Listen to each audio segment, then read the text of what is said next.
IS-38 intangible assets की बात करता है। IS-38 बात करता है इंटेंजिबल एसेट्स। इंटेंजिबल एसेट्स वो होते हैं जिनकी फिजिकल सब्सटेंस नहीं होती। इंटेंजिबल एसेट वो होते हैं जिनकी फिजिकल सब्सटेंस नहीं होती। अब मसला क्या है? इंटेंजिबल एसेट अगर मैं बात करूं तो वो एसएफपी में आएंगे। पहले मैं ट्रीटमेंट बता रहा हूँ, फिर डेफिनेशंस पे जाएंगे। एसएफपी में आएंगे। किस नाम से आ गए? अगर एसएफपी में बात करो तो इंटेंजिबल के नाम से ही आ गए। ठीक है, नाम में कोई रखा नहीं है, कोई चीज होगी उसका नाम हम लिख देंगे, कोई मसला नहीं है। अभी कॉन्सेप्ट की बात हो रही है। इंटेंजिबल एसेट एसएफपी में आया। जिस तरह टेंजिबल एसेट का डेप्रिसिएशन होता है, उसी तरह इंटेंजिबल एसेट का भी डेप्रिसिएशन होता है, और इसको हम एमोटाइजेशन बोलते हैं। टेंजिबल एसेट का डेप्रिसिएशन होता है और उसकी कैरिंग अमाउंट जो है वो बैलेंस शीट में आती है, एसएफपी में आती है। इंटेंजिबल एसेट का डेप्रिसिएशन नहीं, एमोटाइजेशन होती है। और याद रखिए, इंटेंजिबल एसेट जितने भी हैं हमारे पास, जितने भी इंटेंजिबल एसेट्स हैं हमारे पास, उनका depreciation normally usually straight line method पे लाइफ को यूज करके निकाला जाता है। इंटेंजिबल एसेट्स का डेप्रिसिएशन ये मैंने लिखा है, आपको स्क्रीन पे शेयर हो रहा होगा, और वन नोट कि इस जी। आप amortization straight line method life पे निकाला जाता है। अब यहाँ पे एक छोटा सा थ्योरेटिकल पॉइंट है कि सर कुछ इंटेंजिबल एसेट ऐसे होते हैं जिनकी लाइफ इनफाइनाइट होती है। अल्लाह अकबर! कि सर उनकी लाइफ का हमें पता नहीं होता कि कितने साल हमारे पास है। और कुछ ऐसे होते हैं जिनके साथ उसकी लाइफ मेंशन होती है। तो अगर लाइफ है, लाइफ है, तो स्ट्रेट लाइन मेथड पे डेप्रिसिएशन जिसका नाम होगा एमोटाइजेशन हम कर देंगे। लेकिन अगर लाइफ नहीं है, लाइफ ना होने का मतलब इनफाइनाइट है, पता ही नहीं है कि इसकी जिंदगी कितनी है, तो फिर इसका एमोटाइजेशन नहीं होगा। यानी ऐसा एसेट जिसकी लाइफ का ही नहीं पता, फिर उसका एमोटाइजेशन नहीं होगा। डेप्रिसिएशन में ऐसा नहीं है। टेंजिबल एसेट जो नजर आते हैं उनकी कोई ना कोई लाइफ होती है, उनकी मौत का पता होता है। 5 साल चलेगा, 10 साल चलेगा, इक्विपमेंट है, प्लांट है, कंप्यूटर है, मशीन है, हीटिंग सिस्टम है, लाइटिंग सिस्टम है, कूलिंग सिस्टम है, एसी है, फर्नीचर है। इतने साल, इतने साल, इतने साल, इतने साल लिखा होता है, पता होता है, नॉर्मल जिंदगानी में भी पता होता है। लेकिन ऐसा एसेट जो नजर ही नहीं आता, उसकी लाइफ पता है तो ठीक है, एमोटाइजेशन करेंगे। और उसकी लाइफ का खबर ही नहीं है, पता ही कोई नहीं है, तो फिर उसका एमोटाइजेशन करने की कोई लॉजिक ही नहीं है, कोई वे आउट ही नहीं है। यानी ऐसे एसेट का एमोटाइजेशन नहीं होएगा। गॉट माई पॉइंट और नो? जी समझ गए। अब इस आईएएस के कुछ हिस्से हैं, कुछ इसके पार्ट्स। सबसे पहले एक चीज है definition of intangible assets. SIS का पहला हिस्सा ये एसएफपी एक्सट्रैक्ट था जो मैंने आपको बताया। अगर आपको अकाउंटिंग एंट्री भी बता दी जाए तो डेप्रिसिएशन एक्सपेंस डेबिट होता है, तो एमोटाइजेशन भी एक एक्सपेंस है जो एसओसीआई के अंदर एडमिन एक्सपेंस के अंदर आ जाएगा। और इसका प्रोविजन, प्रोविजन या accumulated depreciation, provision for amortization, ये हमारा एसएफपी में आता है। ये प्रोविजन एक्यूमुलेटेड या यही हमारा प्रोविजन है, राइट? ये जी जनरल हमने बता दी है। प्रोविजन या एक्यूमुलेटेड एसएफपी में, और expense for the year income statement में नजर आता है। Any problem? नहीं, ये क्लियर है। अब इसमें कुछ थ्योरी है। इंटेंजिबल एसेट बोलते किसको हैं? अब देखो, बहुत सारे एसेट होते हैं। अब आपने पढ़ा ना कि एसएफपी में रिकॉर्ड करने का, क्या बोला हमने? एसएफपी में आएगा। एसएफपी में कब आएगा? जब कंडीशन 1, कंडीशन 2 कंडीशन 3, तीनों तीनों ऑल इन ऑल, तीनों शर्तों को जो इंटेंजिबल एसिड सेटिस्फाई करे, मीट करे, यवा दवा द्रे वाहिद इतने तलाता, 1 2 3, 1 2 3, तीन कंडीशन को जो मीट करेगा भाई, वो ही हमारा एसएफपी में आएगा। पहला क्या है? क्या है? सबसे पहले आइडेंटिफाई। आइडेंटिफाएबल, पता, महसूस, यानी इंटेंजिबल है ना, इंटेंजिबल है, नजर नहीं आता है, महसूस तो कर सकते होंगे ना, ये नहीं हाजी? जी। जी महसूस ऐसा ही है। कर सके, उसको आइडेंटिफाई कर सके। फिर क्या है? कंट्रोल। आपके कंट्रोल में होना चाहिए। फिर क्या है? उससे आपको 2 पैसे इकोनॉमिक का फ्यूचर में फायदा होना चाहिए, इकोनॉमिक बेनिफिट। ये तो हर एसेट की डेफिनेशन है, ये जो लिखा हुआ है ना, जी। ये तो नॉर्मल एसेट की डेफिनेशन है। वो टेंजिबल हो के इंटेंजिबल, एसेट उसी को बुलाते हैं जिसको इस्तेमाल करके इकोनॉमिक बेनिफिट यानी 2 पैसे का फायदा होता है। एम आई राइट और रॉन्ग? जी। अब मेरी बात गौर से सुनना, मैं आपसे 2 3 सवाल करूंगा, देखते हैं। मैं कहता हूं हवा, हमारे ऑफिस में हवा चल रही है, ठंडी ठंडी हवा चल रही है, हवा आइडेंटिफाइबल है, ठंडी ठंडी भीनी भीनी शबनम से भरी हवा हमारी ऑफिस में चल रही है, वाह वाह वाह वाह, हवा आइडेंटिफाइबल है। चलो, हवा से कोई ना कोई फायदा, हम सांस ले रहे हैं, हमारे इक्विपमेंट और हवा, हमारा स्टाफ जो है वो अच्छा फील कर रहा है, चलो इकोनॉमिक बेनिफिट भी मान लिया, चलो मान लिया यार, मान लिया है नहीं लेकिन मान लिया। हवा पे कितना कंट्रोल है आपका? कुछ भी नहीं। इंटेंजिबल है, पता चलता है हवा चली है, रिकॉर्ड करेंगे? नहीं करेंगे। नहीं करेंगे, बेहतरीन हो गया सर, हवा को रिकॉर्ड नहीं करेंगे। फिर ए पाकिस्तानियों, ये क्या लिखा है मैंने? जिन। इंग्लिश में बोले तो भूत, जिन, गोस्ट। फैक्ट्री में गोस्ट है, ऑफिस बिल्डिंग में जिन्नात मौजूद हैं, जिन्नात हक है, होते हैं। जिन है पता चलता है, चमाटे आती है ढाक, ठीक है, जिन है तो है, जिन है आइडेंटिफाइबल, पता चल रहा है यहाँ कोई है, कोई तो है। रात को रॉ मटेरियल रख के जाते हैं, सुबह फिनिश गुड बनी हुई पड़ी होती है, जिन्नात जो है वो वर्कर है, हमारे काम करते हैं, जबरदस्त, बेहतरीन हो गया। कैसा? रात को रॉ मटेरियल रख के जाते हैं, सुबह फैक्ट्री का ताला खोलते हैं, सब फिनिश गुड में कन्वर्ट हुआ हुआ होता है, बेहतरीन हो गया। फ्यूचर इकोनॉमिक बेनिफिट भी दे रहे हैं, नजर भी नहीं आते, आइडेंटिफाइबल है, महसूस हो रहे हैं। रात को रख के जाते हैं, अज्यूम है ये सारा कि पहली और तीसरी में किसी सूरत मीट करवा लूं, लेकिन भाईजान जिनको एसिड रिकॉर्ड करोगे क्या? नहीं, नॉर्मल इंसान तो नहीं करेगा। क्यों नहीं करेंगे? क्योंकि वो हमारे किसमें नहीं है, कंट्रोल में। कंट्रोल में नहीं है। दूसरा, ये तो मैंने एक बात की कि रात को रॉ मटेरियल रखते हैं तो सुबह फिनिश गुड बन जाती है, लेकिन आमतौर पे जिन्नात से आपको कोई इकोनॉमिक बेनिफिट भी नहीं मिल रहा होता।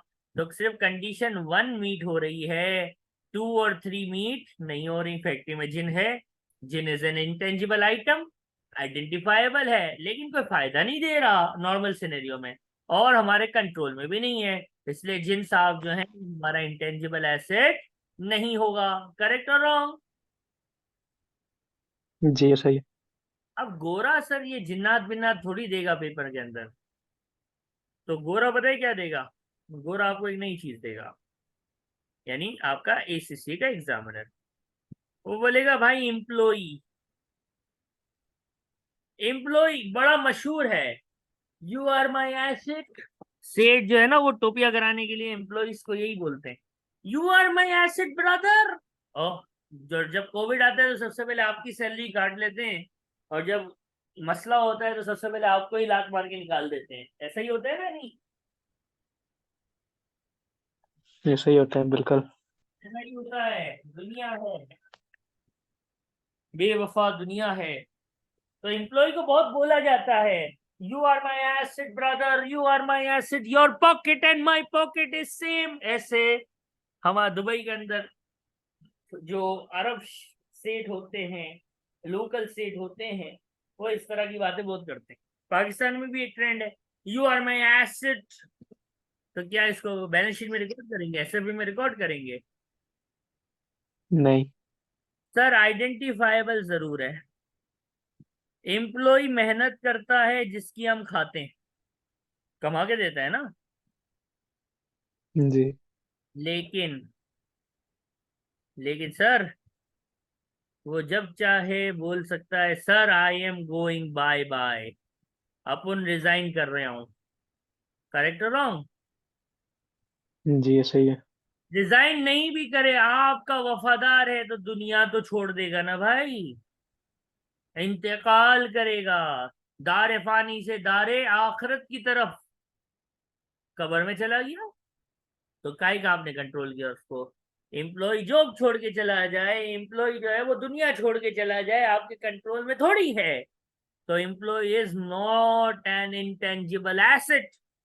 ये बात समझ आती है? जी। बेहतरीन हो गया। ये तीनों कंडीशन जिस एसेट के लिए मीट होंगी, अपन उसी को रिकॉर्ड करेंगे, ठीक है? आगे सही बढ़िए। है। रिकॉर्ड कैसे करेंगे ये मैंने आपको भी बता दिया है। अब इसमें एक सवाल होता है कि सर ऐसा कोई एसेट बताओ ना जो रिकॉर्ड भी होता हो। जैसे आपने अभी बोला जिन है, आपने बोला एम्प्लॉई है, आपने इससे पहले कोई और बोला होगा, तीन आपने बताए। कोई ऐसा बताओ जो रिकॉर्ड भी करते हो।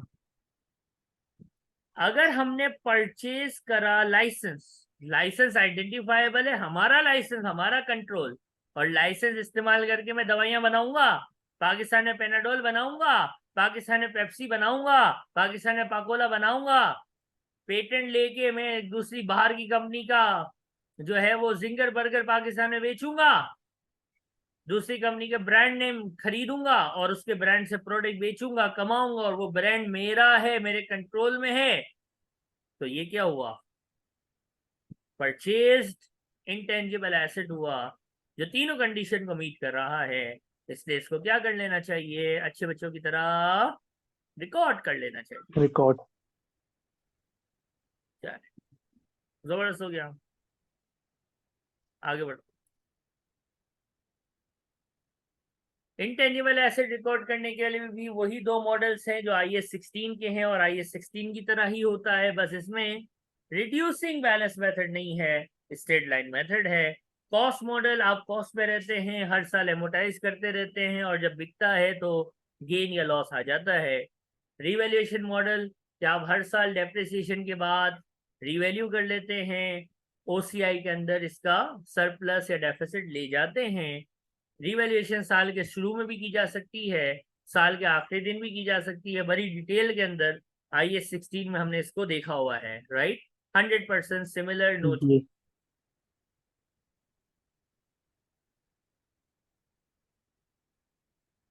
आमतौर पे मार्केट प्रैक्टिस यही है कि इंटेंजिबल एसेट की मार्केट वैल्यू आमतौर पे मिल नहीं रही होती, तो आप उसको कॉस्ट मॉडल पे ही रखते हैं।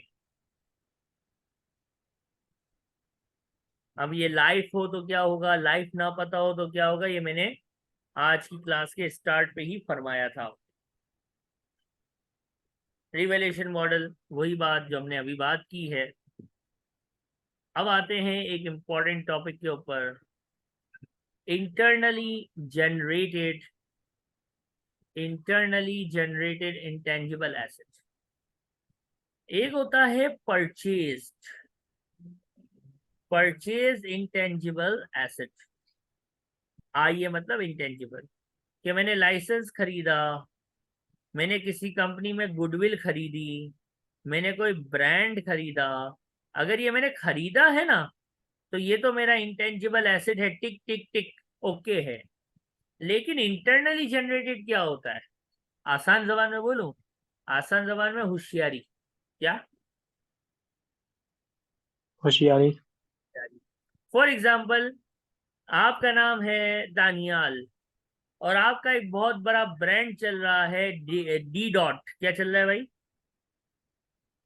D dot. ये आप समझ रहे हैं ना, डी डॉट। क्योंकि अब ये रिकॉर्डिंग हो रही होती है, तो हमने डी डॉट नया ब्रांड लॉन्च किया है। आपका ब्रांड है भाई मिस्टर दानियाल का डी डॉट।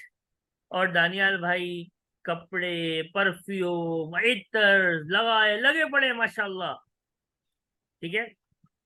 दानियाल के डी डॉट के अज्यूम कर लेते हैं नेट एसेट्स हैं, डॉलर्स में बता रहा हूँ, $10 million माशाल्लाह। कितने के भाई? 10 मिलियन। अब हाजी साहब $10 million के हैं। अब दानियाल साहब मुझसे मिलने आए। मैंने कहा यार दानियाल कैसे होगा? और सर बस आपने एसी से पढ़ाया था, एसी से के बाद मैंने कपड़ों का ब्रांड लॉन्च किया डी डॉट, और माशाल्लाह आज बिजनेस की वैल्यू जो है, आज अब अल्फाज सुनना क्या बोला पता है? माशाल्लाह सर आज बिजनेस की वैल्यू जो है वो है 500 करोड़। वो इंडियन ड्रामे देखे होंगे ना? देखे नहीं? बिल्कुल देखे। सुने होंगे। वो 200 करोड़, 500 करोड़, 800 करोड़, 1000 करोड़, अब तो बढ़ गया होगा, 1500 करोड़, इस तरह की बातें करते हैं।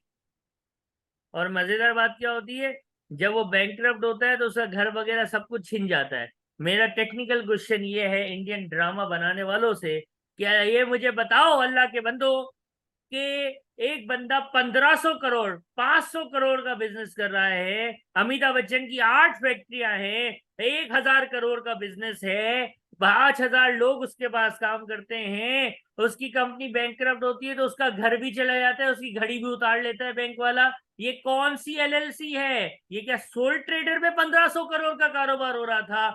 ये लिमिटेड लायबिलिटी कॉन्सेप्ट किधर गया?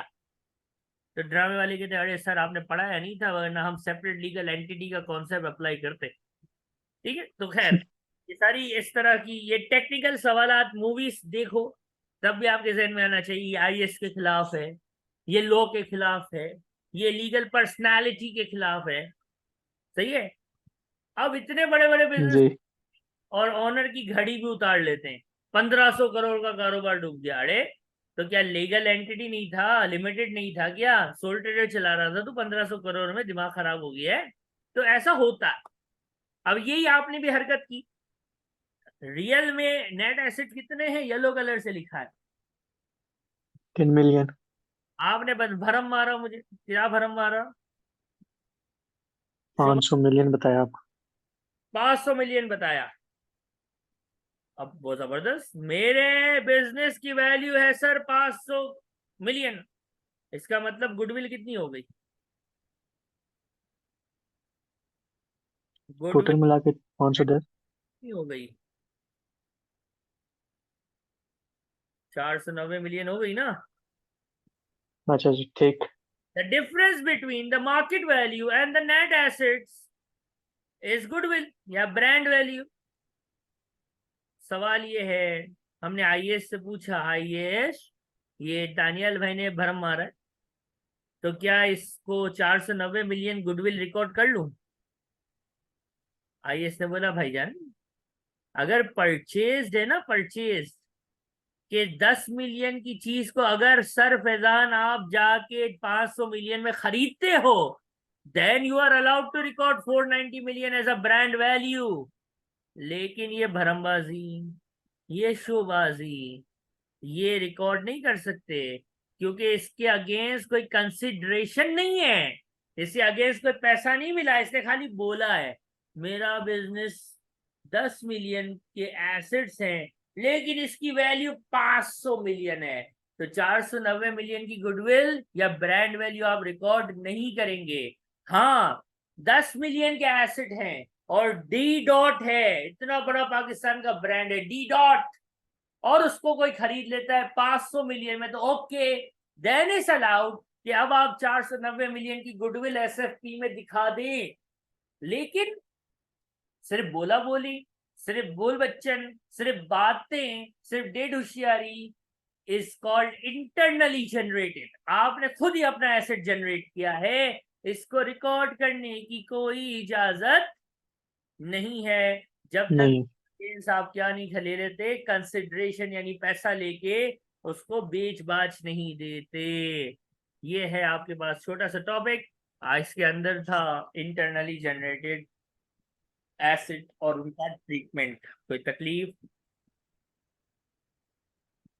नहीं, ये क्लियर है। और ये रॉयल्टी और गुडविल में क्या डिफरेंस होता है?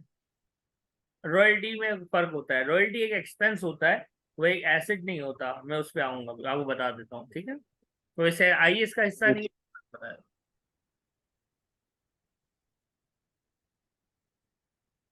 अब गुडविल क्या होती है, रेपुटेशन होती है, डेफिनेशन वगैरह यहाँ लिखी है, इसको रीड कीजिएगा। परचेज होगी तो रिकॉर्ड होगी, इंटरनली जनरेटेड होगी तो रिकॉर्ड नहीं होगी। ये सारी बातें हैंडआउट में लिखी होती हैं, और मैं हमेशा कहता हूँ कि हैंडआउट को आपने रीड करना होता है। देखो लिखा हुआ है ना, नॉन परचेज गुडविल, क्या लिखा हुआ है? इज नॉट रिकॉग्नाइज, रिकॉर्ड करने की जरूरत नहीं है।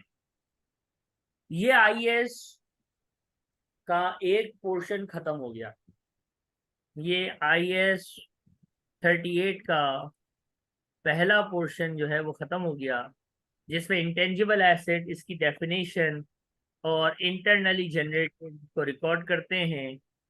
किस को रिकॉर्ड करते हैं? जो तीन कंडीशन को मीट करे, जो मीट ना करे उसको रिकॉर्ड नहीं करते। ये इसका 50% आप कह लो, आपका आईएएस खत्म हुआ। अब इस आईएएस का रिमेनिंग जी पोर्शन है, वो है रिसर्च एंड डेवलपमेंट।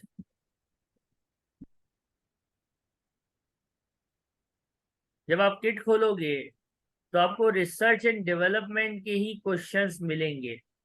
ये जो अभी मैंने तकरीबन 26 मिनट की तकरीर की है, ये आपकी किट में आपको नहीं मिलेगी। क्यों नहीं मिलेगी? क्योंकि उस पर क्वेश्चन नहीं है, थ्योरी है। लेकिन पेपर में एग्जामिनर ना दे ऐसा ज़रूरी नहीं है।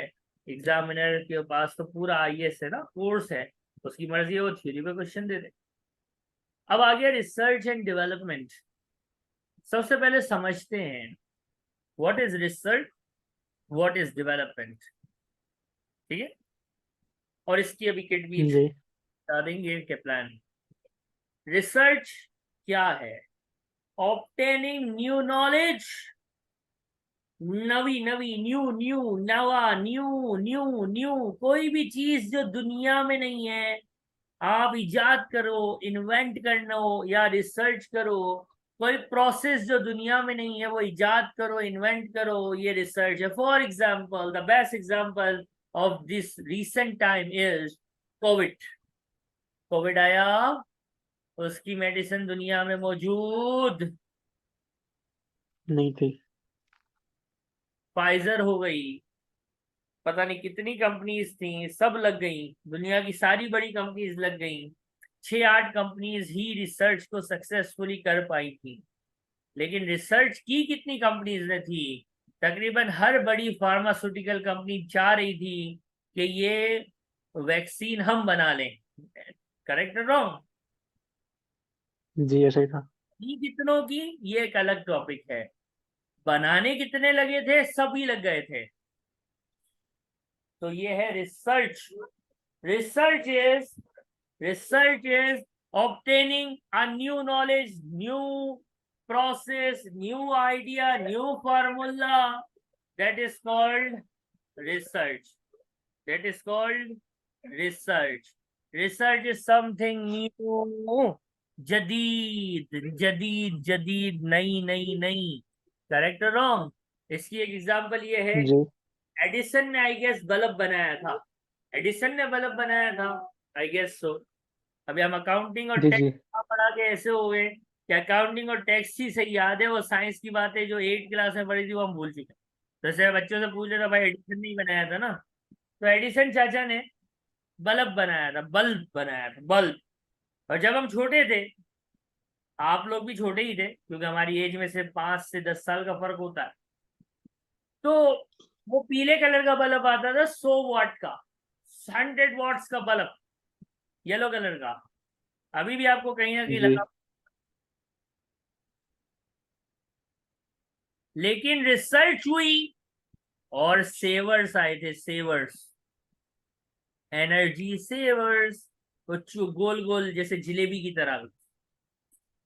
फिर रिसर्च की कंपनियों ने और आजकल आते हैं LED bulbs and LED lights, right और रॉन्ग? जी ये सही है। रिसर्च फेज में न्यू चीज को इन्वेंट किया जा रहा होता है या पुरानी चीज में अपग्रेडेशन लाई जा रही होती है। अब बच्चे कुछ होते हैं ना, वो न्यू का वर्ड जब मैं न्यू न्यू न्यू बोलता हूँ तो पकड़ के बैठ जाते हैं। थ्योरी का क्वेश्चन आता है कि पुराना सेवर था, अब ये बल्ब बन गया, तो बोलते सर आपने तो न्यू बोला था, वो तो अपग्रेड कर रहा है। तो मैं कहता भाई मैंने ये भी बोला था कि अपग्रेडेशन न्यू प्रोसेस ही तो है, किसी चीज को अपग्रेड कर देना ये भी रिसर्च ही तो है। लेकिन रिसर्च सक्सेसफुल होगी, are you damn sure about it? नहीं, कुछ भी हो सकता है। इंसान कैंसर की दवाई, HIV एड्स की दवाई बनाने के लिए पिछले कई सालों से लगा हुआ है। हर मेडिसिन बड़ी कंपनी लगी हुई है। अब शायद कैंसर के लिए तो केमियोथेरेपी और अब नाइफिंग का कोई एक इक्विपमेंट भी आ गया है। तो कैंसर तो क्योरेबल है एट इनिशियल स्टेजेस, HIV अभी भी क्योरेबल नहीं है, उसकी रिसर्च चल रही है। रिसर्च फेल हो सकती हैं, सक्सेसफुल भी हो सकती हैं, रिसर्च का पता नहीं होता। अल्लाह से दुआ करेंगे इंशाल्लाह कामयाबी मिलेगी, मेहनत पूरी करेंगे, लेकिन रिसर्च फेल भी होती हैं। इसलिए रूल ये कहता है कि जो रिसर्च फेस है उसकी सक्सेस श्योर नहीं है, इसलिए रिसर्च को हमेशा हमेशा हमेशा एक्सपेंस आउट करने का, भले वो सक्सेसफुल रिसर्च हो या वो फेल रिसर्च हो। रिसर्च आई, आपने बस पकड़ लिया कि ये रिसर्च लग रही है मुझे, तो रिसर्च को क्या करने का? Expense out. रिसर्च जब पूरी होती है तो फिर डेवलपमेंट शुरू होती है, जब रिसर्च पूरी होती है तो फिर डेवलपमेंट होती है, और जब डेवलपमेंट पूरी हो जाती है तो प्रोडक्ट दुनिया में आता है, प्रोडक्ट मार्केट में आ जाता है। यानी रिसर्च फेज में फार्मूला बन गया, अब डेवलपमेंट फेज में उस फार्मूला से गोलियां बनेंगी सैंपल वाली, और इसके बाद जब वो डेवलपमेंट सक्सेसफुल होगी तो फिर हम क्या करेंगे? हम प्रोडक्शन। कैपिटलाइज कर। अब देखो हाँ जी। रिसर्च के बारे में मैंने क्या कहा? उसका एक्सपेंस आउट करेंगे। रिसर्च को हमेशा एक्सपेंस आउट करने का। डेवलपमेंट में रूल है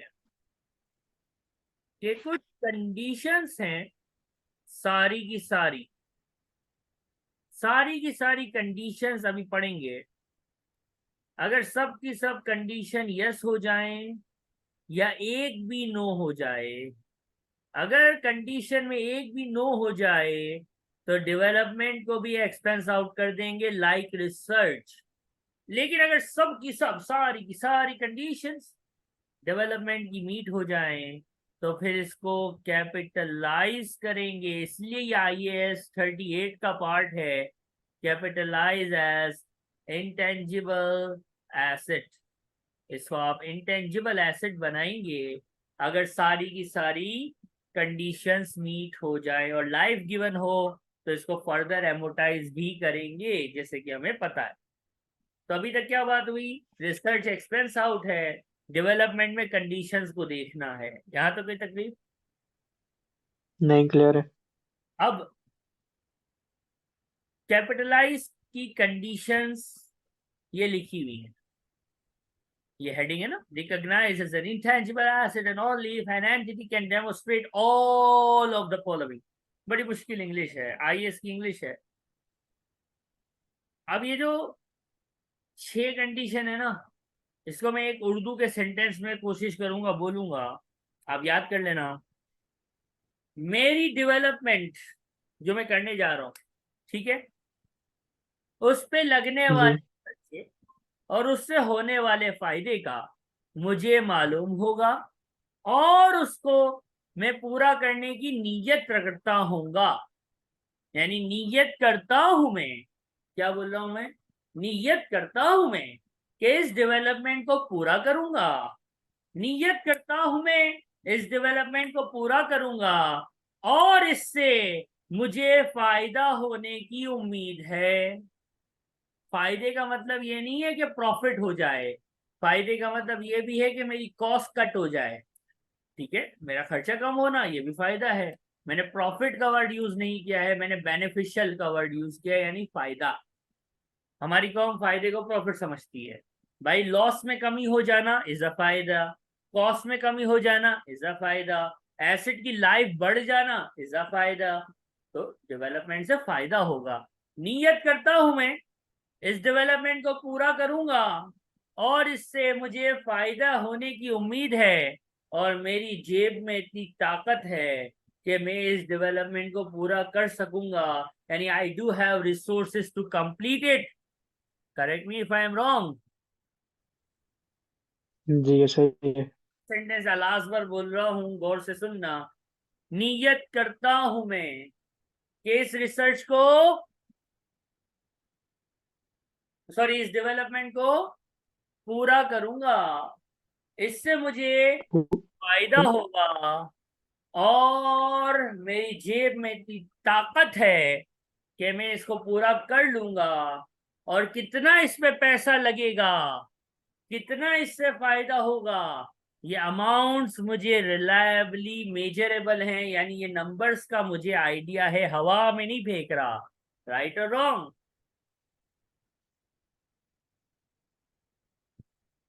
जी। अब ये 6 कंडीशन को आप रीड कीजिए, सुकून से रीड करो, ये आपको याद होनी जरूरी है।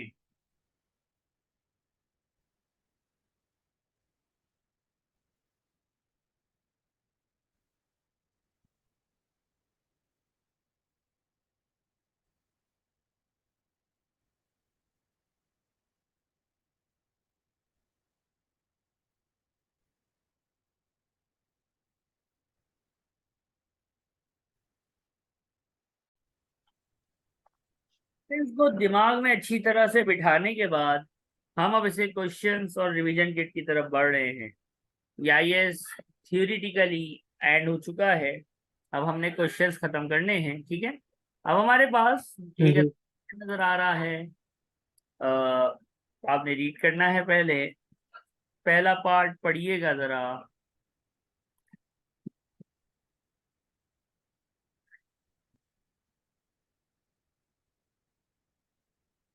लिखता है कि 1 लाख खर्च किया इनिशियल, इनिशियल का वर्ड बड़ा क्रूशियल है, इनिशियल डिजाइन पे। ये डिजाइन 2 साल में डेवलप होगा, फिर टेस्ट होगा, फिर प्रोडक्शन 3 साल बाद शुरू होगी। ये कौन सा फेज लगता है आपको? डेवलपमेंट की रिसर्च? ये तो अभी रिसर्च कर रहे हैं। हाँ सर, रिसर्च। और रिसर्च को सर आपने बोला था राइट ऑफ, यानी expense out in SOCI, correct? जी।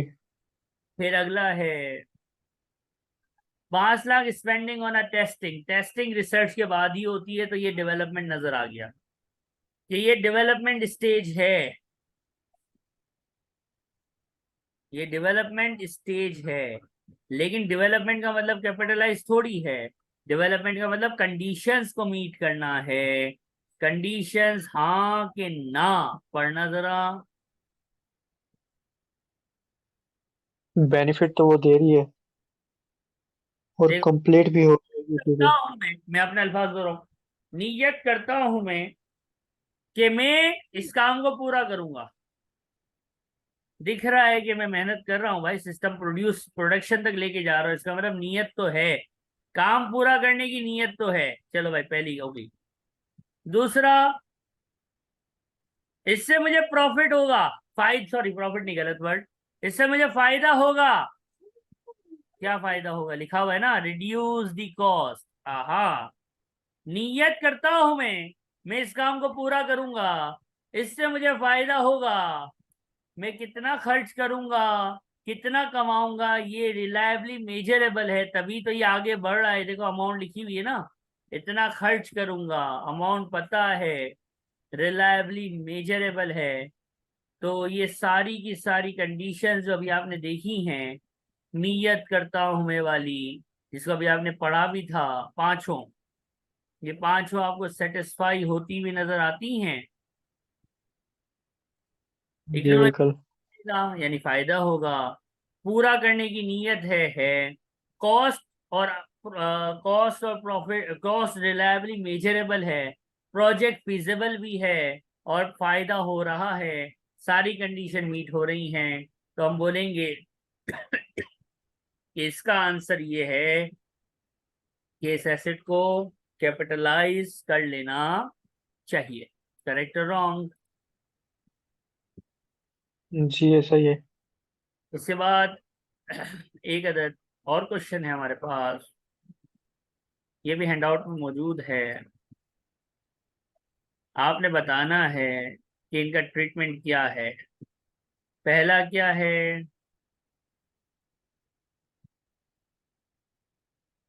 पहले उसमें ब्रांड नेम उसने परचेज किए।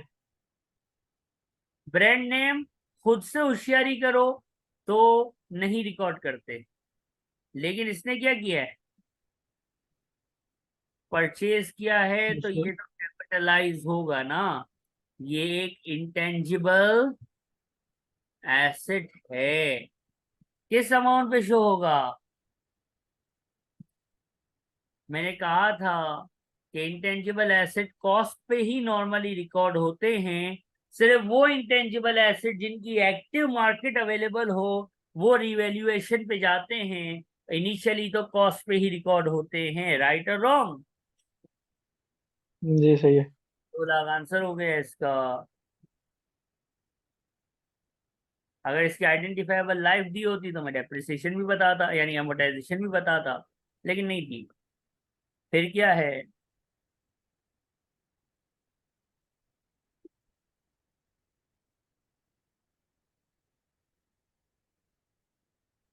कहता है 5 लाख खर्च किए डेवलपमेंट में, 1.5 लाख रिसर्च का था, और बाकी जो है वो अप्रूवल शप्रूवल सब मिली हुई है, सब कुछ हुआ हुआ है, लेकिन 1.5 लाख जो है वो अप्रूवल से पहले था, यानी हमारी नीयत से पहले था। हमारी नीयत से पहले था। नीयत से पहले था इसका मतलब रिसर्च फेज, या वो कैपिटलाइजेशन, या वो डेवलपमेंट जो कंडीशन को मीट नहीं कर रही। 5 लाख टोटल है, 1.5 लाख कंडीशन को मीट नहीं कर रहा है, वो एक्सपेंस आउट हो गया, तो बाकी कितना बचा? 3.5। 3.5 क्या हो जाएगा? कैपिटलाइज। राइट और रॉन्ग? कैपिटलाइज। जी सही है। फिर क्या है? स्टाफ, स्टाफ कभी भी इंटेंजिबल नहीं होता, ये मैंने बताया था। तो आंखें बंद करके एक्सपेंस आउट कर दिया, लेकिन अब हम पढ़ लेते हैं। स्टाफ को ट्रेनिंग कराई, लाख रुपए, sir expense out. You are my asset, you are my asset, sir आपने खुद पढ़ाया है स्टाफ कंट्रोल में नहीं होता, इसलिए वो कभी भी इंटेंजिबल एसेट नहीं होता। तो स्टाफ और स्टाफ से रिलेटेड कॉस्ट, वो ट्रेनिंग हो या उनकी सैलरी हो या कोई सी भी कॉस्ट हो, staff and related costs can never, never, never, never ever be capitalized. Right or wrong? Ji. That's it for this question as well.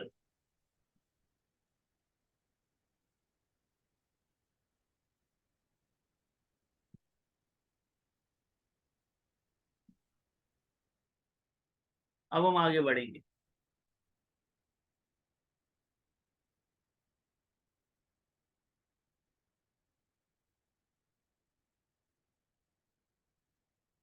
अब हम आते हैं रिवीजन किट पे। तो 1 मिनट अब दीजिएगा मुझे, किसी भी आप ट्राई करनी हो तो आप जरूर कीजिए। आप देखेंगे कि इस आईएएस में बहुत ही रेयर क्वेश्चन ऐसा आएगा जिसमें न्यूमेरिक्स होंगे, जिसमें कुछ कैलकुलेशन, वाकई कैलकुलेटर चलाना पड़ेगा, यानी कैलकुलेटर हैवीली, जैसे आईएएस 16 में चलता है, आईएएस 20 में चलता है, ऐसे चले। इस आईएएस में ज्यादातर आपको यही वो 6 कंडीशंस, थोड़ी सी इंग्लिश की क्लियरिटी, क्लियर थोड़ी सी इंग्लिश हो जाए, तो इंशाल्लाह ये आपको पकड़ने में आसानी हो जाएगी। कि ये क्वेश्चन को कैसे डील करना है। ठीक है, आपसे सामने क्वेश्चन है, जी। इसको आपने रीड करना है प्लीज।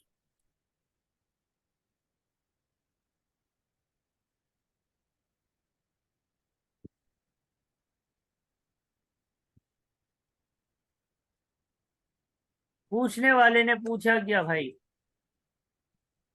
डेवलपमेंट एक्सपेंडिचर बताने। जो एसएफपी में जाए, एसएफपी में जाने का मतलब है कि वो होगा ही डेवलपमेंट, स्टेज होगा डेवलपमेंट का, लेकिन पांच छो सारी की सारी कंडीशंस को क्या करेगा? मीट। पहला पढ़ते हैं। पहला कहता है 1.5 लाख रुपए डेवलपमेंट के ऊपर खर्च। डेवलपमेंट लिखा हुआ है, ओके, डेवलपमेंट इज फाइन। देखो, डेवलपमेंट है, डेवलपमेंट, लेकिन एक वर्ड है आखिरी में, पल्पन सिस्टम की डेवलपमेंट कर रहे हैं, ये कर रहे हैं, वो कर रहे हैं, आखिरी में लिखा हुआ है वायबल नहीं है, फायदा नहीं है इस काम को करने का। डेवलपमेंट की एक शर्त ये भी थी कि इससे 2 पैसे का फायदा होना चाहिए, कॉस्ट कम होनी चाहिए, चीजें आसान होनी चाहिए। तो ये फायदा ही नहीं है, तो कैड़ा केड़ा, केड़ा कैपिटलाइजेशन हल्ली वल्ली।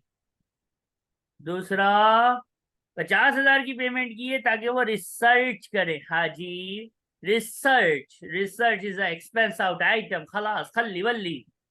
फिर आया डेवलपमेंट, आहा, डेवलपमेंट ओके, नियर कंप्लीशन है, सब कुछ है, सारी कंडीशन ओके है, लेकिन इससे होगा हमें लॉस। क्या कंडीशन थी? इससे फायदा होना चाहिए। फायदे का मतलब प्रॉफिट नहीं था, फायदे का मतलब था को लॉस कम होना चाहिए, एसिड की लाइफ बढ़नी चाहिए, प्रॉफिट हो जाना चाहिए, फायदा किसी भी एंगल से फायदा होना चाहिए। उर्दू वाला फायदा जिसको प्रॉफिट भी बोल सकते हैं, खर्चे की कमी भी बोल सकते हैं, लॉस को कवर अप करना भी बोल सकते हैं, एसिड की लाइफ को इंप्रूव करना भी बोल सकते हैं, एसिड की प्रोडक्शन को बूस्ट करना भी बोल सकते हैं। लेकिन इससे तो लॉस हो रहा है, लॉस वाला काम हराम, कैपिटलाइज नहीं हो सकता। फिर क्या है? डेवलपमेंट है। फिर अब ये हमें पता है, ये आंसर यही है भाई, लेकिन क्यों है देख लो। डेवलपमेंट है, एनर्जी एफिशिएंट लाइट बनाएंगे, एग्जांपल मैंने दी थी ना, वो बल्ब बन से ये बना था, इससे देखो कॉस्ट कम होगी, कॉस्ट कम होना फायदा है, बनाने की नीयत है, कॉस्ट वगैरह सब पता है, मैनेजमेंट की विलिंगनेस भी है, सब कुछ है, फायदा भी है। तो हैज आंसर उन 17 कैप्लाइन की नई जो विकेट है रिसेंट वाली जो मैंने आपको भेजी है, तो उसका ये क्वेश्चन 17 था। इसका आंसर है D for Donald duck. Any problem? ये सी में वो पहले लॉस कर रहा है, लेकिन बाद में अगर प्रॉफिट होगा तो सारा उठा के डेवलपमेंट में डालेंगे। अगर ये लिखा होता कि there project is in loss but because of the 35,000 expenditures the loss is going to be reduced by 10%, या loss is going to be converted into profit, तो वो डेवलपमेंट कैपिटलाइज हो जाता। सी। सही है। ऐसा कुछ लिखा नहीं ना अजी ने। अब आपने कंडीशंस पढ़ी थी, मैंने कहा है रट्टा मार लेना। क्वेश्चन 18 में देखो कंडीशंस पूछ रहा है किसकी? स्टाफ की कंट्रोल उसके ऊपर हमारा नहीं होता पहला तो ये। स्टाफ में मैंने बात की थी ना, जी। स्टाफ क्यों कैपिटलाइज नहीं होता? क्योंकि वो हमारे कंट्रोल में नहीं होता, और एक स्टाफ की वैल्यू भी आप नहीं बता सकते। स्टाफ इकोनॉमिक सही है। प्रोवाइड करता है, ये तो बिल्कुल सही है। डू नॉट प्रोवाइड एक्स, ये तो बात ही गलत कर दी ऊपर। आखिरी में सेपरेट नहीं कर सकते भाई, ये भी ऐसी बात नहीं थी। स्टाफ को रिकॉर्ड ना करने का सबसे बड़ा रीजन था कि वो कंट्रोल में नहीं था, और हर इंसान की वैल्यू हम बता ही नहीं सकते कि उसकी वैल्यू रिलायबली, क्योंकि कोई भी चीज रिकॉर्ड उसी वक्त हो सकती है ये शेयर, जब तक हम उसको रिलायबली मेजर कर सकें। किसी चीज की वैल्यू रिलायबली मेजरेबल ना हो तो कभी भी उसको रिकॉर्ड किया जा सकता नहीं है। नहीं है। कैप्लान क्वेश्चन नंबर 19, 17 हो गया, 18 हो गया, 19 आ गया। अब ये पहला क्वेश्चन है जिसमें कैलकुलेशन है, पढ़ेंगे शाबाश।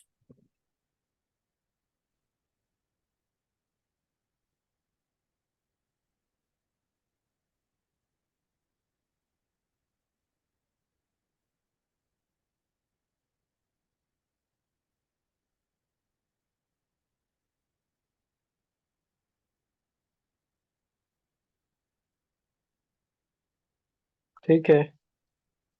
क्वेश्चन आपने रीड किया। ईयर एंड है 30 जून 2005। शुरू हुआ होगा 1 जुलाई 2004, राइट? जुलाई, अगस्त, सितंबर, अक्टूबर, नवंबर। जी। लिस्ट है। टोटल कॉस्ट लगी है 7.5 लाख। अल्लाह अल्लाह।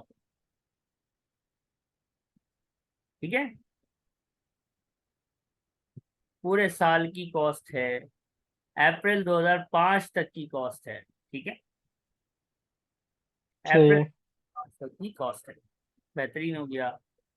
यानी लगना कब शुरू हुई थी? ईच मंथ अप टू अप्रैल 5। अप्रैल 5 बीच में कहीं आता है ना?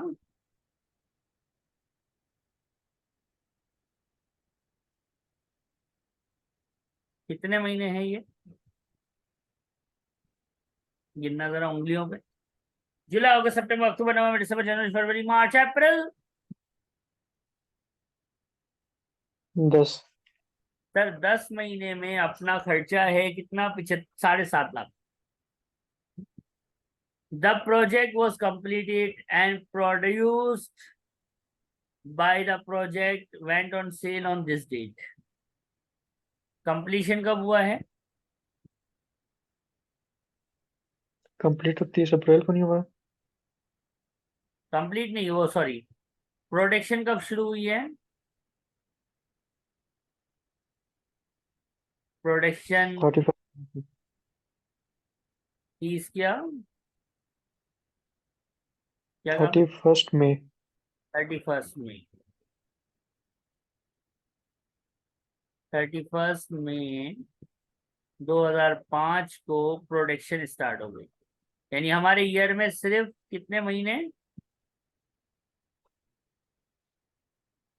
मई, एक। जून, एक में नहीं है। सही, 31 मई है ना, तो जून का बस एक महीना है। ठीक है, यहां तक हमने लिख रहे हैं, हम खाली क्वेश्चन पढ़। अब फीजेबल प्रोजेक्ट कब लगा हमें? 1 जनवरी। और लाइफ कितनी है? 5 साल। अब रुक जाओ, जरा ध्यान से देखना। प्रोजेक्ट की ये टाइमलाइन को मैं अलग अलग हिस्सों में तोड़ता हूं क्योंकि हम अभी सीख रहे हैं ना। 1 जुलाई 2004 से 30 अप्रैल 2004, ये मेरा डेवलपमेंट स्टेज है। एम आई राइट? जी। इसमें खर्चा कितना किया है? 7.5 लाख। और इसके बीच में एक तारीख है। इससे पहले हमें लगता था कि प्रोजेक्ट फीजेबल नहीं है, यानी हमें पता नहीं था कि नुकसान होगा कि फायदा। जनवरी 5 में हमें लगा कि ये प्रोजेक्ट फीजेबल है। करेक्ट और रॉन्ग? जी। यानी कंडीशन कब मीट हुई? जनवरी में। तो इससे पहले का जो पीरियड है ये वाला, ये तो कहाँ जाना है? एक्सपेंस आउट होगा। कंडीशन मीट नहीं हो रही ना प्रॉफिट होने की। इसका मतलब ये तो एक्सपेंस आउट है। करेक्ट और रॉन्ग? सही है। ठीक है। आपसे एक्सपेंस आउट पूछा है कि एसिड पूछा है? कैरिंग अमाउंट बतानी है, डेवलपमेंट एक्सपेंडिचर। तो कैपिटलाइज पूछा है ना। तो 7.5 लाख सर 10 महीने का खर्चा है। कंडीशन कितने महीनों के लिए मीट हुई थी? जनवरी, फरवरी, मार्च एंड अप्रैल। तो कितने महीनों का ये कैपिटलाइज होना चाहिए? 4 मंथ। कितना 3 लाख। कितना?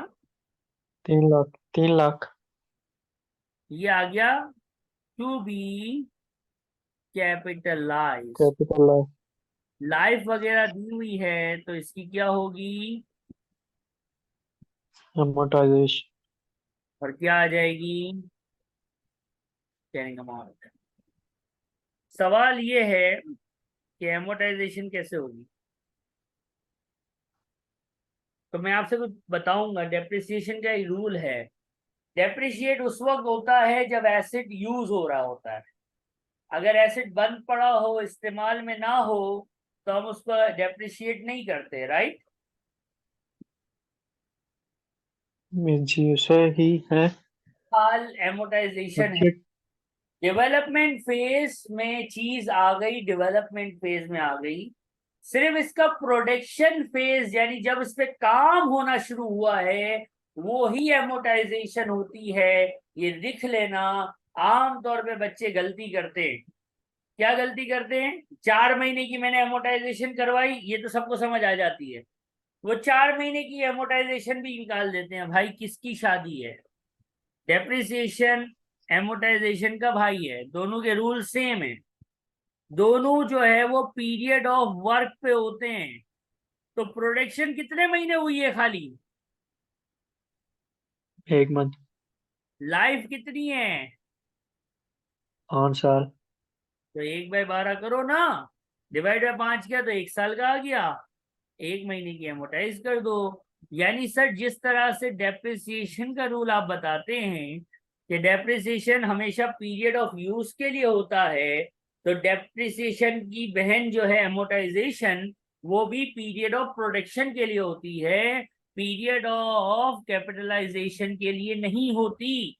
ये पॉइंट बड़ा इंपॉर्टेंट है, बड़ा क्रिटिकल है। इसी पॉइंट के लिए ये क्वेश्चन करवाया जाता है कि ये आपको करके सामने सब कुछ टाइमलाइन बनी हुई है और हर चीज सामने है, तो ये याद रहे। बात समझ आ रही है। सही है। तो लिखिएगा, कोई सवाल है तो बताइएगा। एक प्लांट हमने बाई किया है, वो हमें प्रोडक्शन दे रहा है, बीच में अगर वो रुक रहा है तो उस टाइम उसकी डेप्रिसिएशन चार्ज नहीं होगी। अब वो रुका टेम्परेरी है कि परमानेंट। टेम्परेरी अगर ब्रेक डाउन है तो खैर है। परमानेंट ब्रेक डाउन है तो डेप्रिसिएशन रुक जाता है। लेकिन अब वहां पे देखो, वहां पे जो है ना, कंपनीज के अंदर फिर वो डिसीजन होता है, पॉलिसीज होती हैं कि क्या करना चाहिए ऐसी सिचुएशन में। तो वो कंपनी की पॉलिसी के हिसाब से फिर जो है वो ट्रीटमेंट हो रहा होता है। सही है, ठीक है। आप ये देख रहे हैं कि ये आपको एमसीक्यू नजर आ रहे हैं। इससे पहले मैंने आपको आईएएस जितने भी कराए हैं, उसमें हम क्या करते थे, ये करते थे और किट का एक एमटीक्यू मिल जाता था हमें। 5 सवाल होते थे और लगे रहते थे। ये वाला आईएएस आप देख रहे हैं कि ये हमने कर लिया है। अब इससे हमें एमसीक्यूज पे ही एमसीक्यू मिल रहे हैं। और ये सब केपलाइन है, सारे पास पेपर ही हैं। क्या कहता है, क्वेश्चन है, इंटेंजिबल एसेट, वही थ्योरी वाली बात है।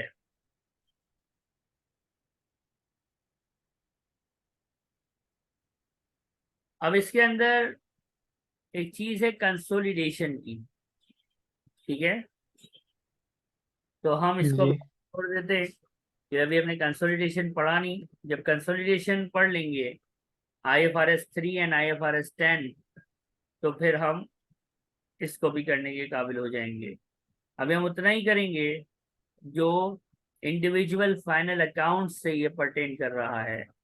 क्वेश्चन 22 आएगा किट का आपके सामने।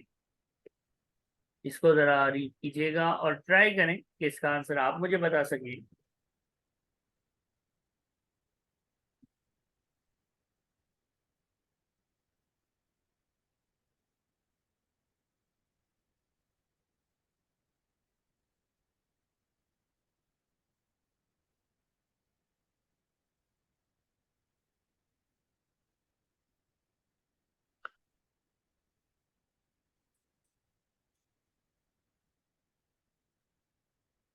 22 का फर्स्ट का फॉल लग रहा है और दूसरा true.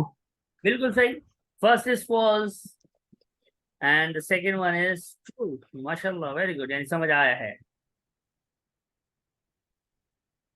Last question from Kaplan है, एमसीक्यू सेक्शन का। बताओ डेवलपमेंट एक्सपेंस आउट कितनी होगी, और अगर एमोटाइजेशन भी है तो वो भी बता दो। ठीक है, करते हैं, क्वेश्चन पढ़िए।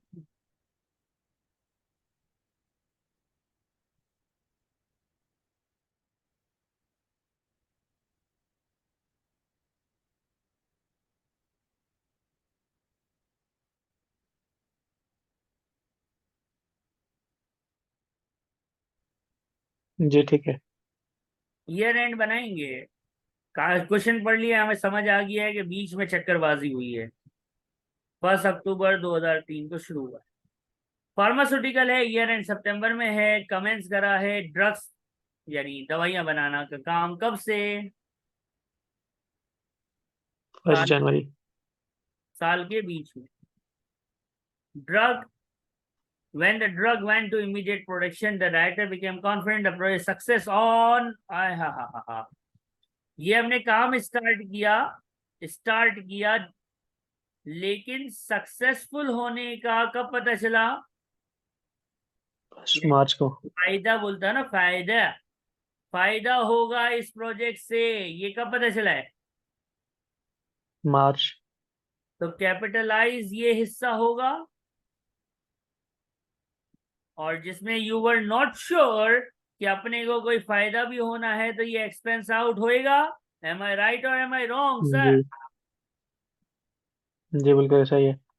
महीने के 40,000 हैं, तो जनवरी एंड फरवरी 2 महीना, मतलब 80,000, तो ये एक्सपेंस आउट हुआ। करेक्ट और रॉन्ग? जी। लेकिन जब कैपिटलाइज होगा तो वो कितना होगा? मार्च अप्रैल मई जून जुलाई अगस्त सितंबर, कितने हुए भाई? 7।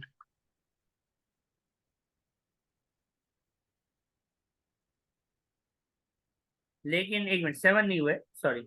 प्रोजेक्ट की कंप्लीशन डेट क्या दी हुई है? ओह सॉरी, 30 जून को वो कंप्लीट हो गया, वहां से उसने प्रोजेक्ट स्टार्ट कर लिया प्रोडक्शन। तो कंप्लीट हो गया तो ये कितने महीने होते हैं? मार्च अप्रैल मई जून, 4 महीने, करेक्ट। जी सही है। ये कैपिटलाइज्ड है। कैपिटलाइज में क्या आती है? एमोटाइजेशन। एमोटाइजेशन। एमोटाइजेशन कैसे करेंगे सर? 160 का कैपिटलाइज है, लाइफ कितनी है? 5 साल। और कितने महीने हैं? अभी तो जो कंप्लीट हुआ है वहां से जाएगी। यानी जून के बाद से, राइट, ये जो ग्रीन से हाईलाइट किया है। जी। जुलाई, अगस्त, सितंबर, राइट और रॉन्ग? पिछला जी क्वेश्चन सही है। का ये फायदा होता है कि अब हमें पता है कि एंडिंग के बाद से एमोटाइजेशन शुरू होती है। करेक्ट। जी। ना ये एमोटाइजेशन 8,000। कैरिंग अमाउंट आ गई 152,000। मुझसे कैरिंग अमाउंट नहीं पूछी थी, मुझसे प्रॉफिट एंड लॉस पूछा है। तो प्रॉफिट एंड लॉस में डेवलपमेंट का एक्सपेंस आउट आएगा जो कि 80,000 था। एमोटाइजेशन फॉर द ईयर आएगी जो कि 8,000 का एक्सपेंस था। 88 का कोई ऑप्शन है क्या? L D. I S 36, theoretical IAS with some numerics in it. Ice 38। Sorry, 38 theoretical IAS लेकिन न्यूमेरिक्स भी इसमें होते हैं और हो जाते हैं, जो आपने अभी देखे हैं। इसको देख लीजिए, कोई तकलीफ है तो बताइए। नहीं क्लियर है। एक सिग्नल रुकिएगा।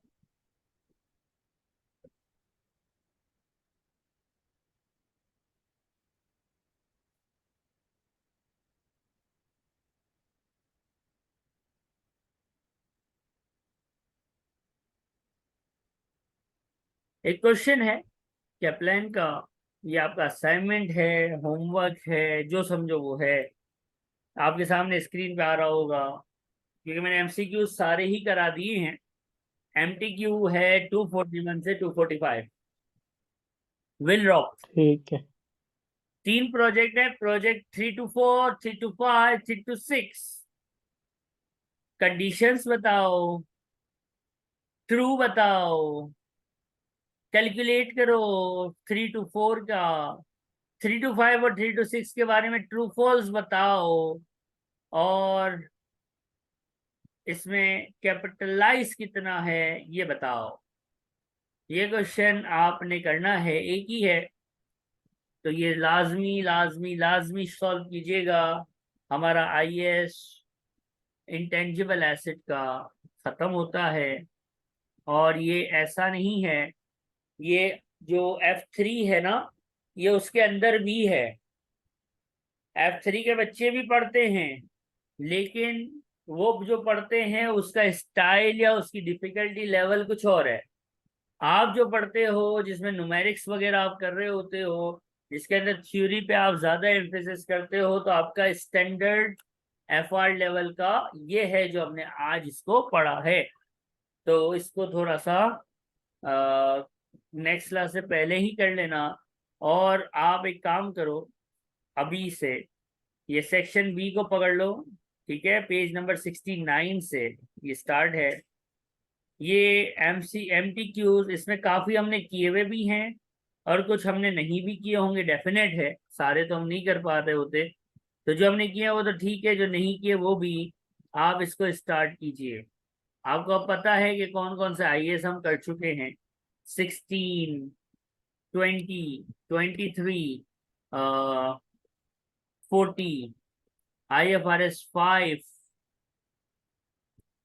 फिर अपना अल्लाह भला करे IAS 36, IAS 8, IAS 41, और आज हमने IAS 38 किया है।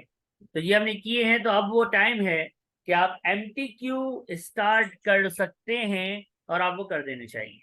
तो यहाँ पे ये हमारा IAS एंड, जी। ठीक है।